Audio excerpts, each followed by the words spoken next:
सम्पूर्णमा नमस्कार। मैले चाहिँ आज हामी मान्छेको इच्छाको बारेमा कुरा गर्न आइरहेको छु।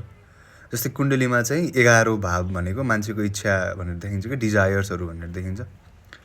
अनि त्यस पछाडि चाहिँ मान्छेले कर्म 10औँ भावमा कर्म गर्छ, 11औँ भावमा गएर इच्छा पूर्ति गर्छ। अनि मान्छेलाई के थाहा हुन्छ भन्दाखेरि ल मैले जतिसुकै आफ्नो इच्छा जतिसुकै मैले सबैलाई इच्छा छ नि त, मान इज्जत प्रतिष्ठा धन सम्पत्ति ऐशो आराम सुख भोग गाडी भूमि वाहन सबको इच्छा छ नि त मान्छेलाई। मान्छे कसलाई चाहिँ छैन होला इच्छा?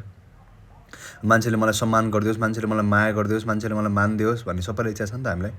अनि त्यो इच्छा भनेको देखिन्छ 11औँ भावबाट। अनि त्यो इच्छा पूर्ति हुन्छ कि हुन्न भनेर देखिन्छ 11औँ भावको मालिकबाट अनि 11औँ भावको पदबाट। अनि जस्तै मानौँ 11औँ भाव भनेको नट ओन्ली इच्छा, 11औँ भाव भनेको साथी इष्टमित्रको ठुलो दाइको के अरे कम्युनिकेसन के अरे नेटवर्किङको भाव पनि होइन।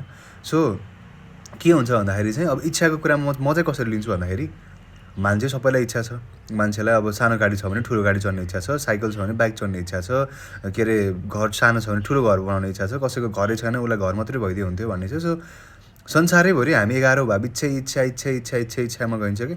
सो एउटा हामी सांसारिक मान्छे र सन्यासीमा फरक के मात्रै हो भन्दा सन्यासीले के बुझ्यो भन्दाखेरि चाहिँ ल 11औँ भावलाई नत्यागिकन आफ्नो इच्छा नत्यागिकन 12औँ भाव जान मिल्दैन कि।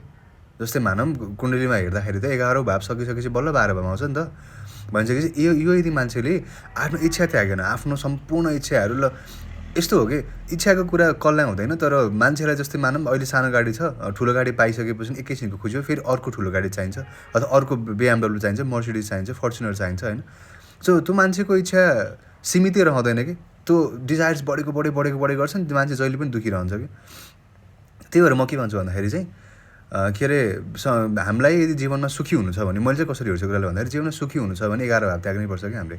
डिजायर्सहरू कस्तो भन्दाखेरि एउटा गाडी चाहिएको छ, त्यस पछाडि भनेको मान्छे कहाँनिर गएर रोकिनुपर्छ भन्ने चाहिँ जान्नुपर्छ कि। गाडी चाहिएको छ भने गाडी पाइसकेपछि सन्तुष्ट हुनुपर्छ कि, होइन मलाई ठुलो गाडी चाहिन्छ, अझै ठुलो गाडी चाहिन्छ, अझै ब्रान्डेड गाडी चाहिन्छ भन्दा मान्छेले कुरा बिगार्ने हो कि खास भन्नुपर्दाखेरि। तर आफ्नो इच्छाले जतिसुकै मिनिमम राख्यो होइन, अनि त्यहाँबाट जतिसुकै आफ्नो मिनिमल डिजायर्सहरू राख्यो त्यति साह्रो मान्छे खुसी हुन्छ जस्तो लाग्छ मलाई चाहिँ। अनि के अरे इच्छाहरूलाई चाहिँ 11औँ भाव यदि पूर्ति हुन्छ कि हुँदैन, जस्तै मानौँ 11औँ भावको मालिक 12औँमा बसेको छ, 6औँमा बसेको छ, 8औँमा बसेको छ भने यो मान्छेले चाहिँ इच्छा पूर्ति हुन्छ। तर इच्छा पूर्ति जस्तै मानौँ 6औँमा छ भने सङ्घर्षको थ्रुबाट इच्छा पूर्ति हुन्छ भन्छ होइन।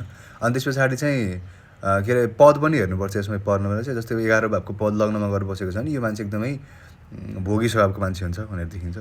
अनि त्यहाँबाट त्यो कुराहरू धेरै नै छन्। तर 11औँ भाव चाहिँ म के भन्छु भन्दाखेरि आफ्नो सक्नुहुन्छ, थोरैमा पनि सन्तुष्टि हो कि मुख्य कुरा चाहिँ। थोरैमा पनि छ, आफूसँग जे छ मेहनत चाहिँ गर्ने, कर्म चाहिँ गर्ने बिस्तारै कुराहरू। ठुलो गाडी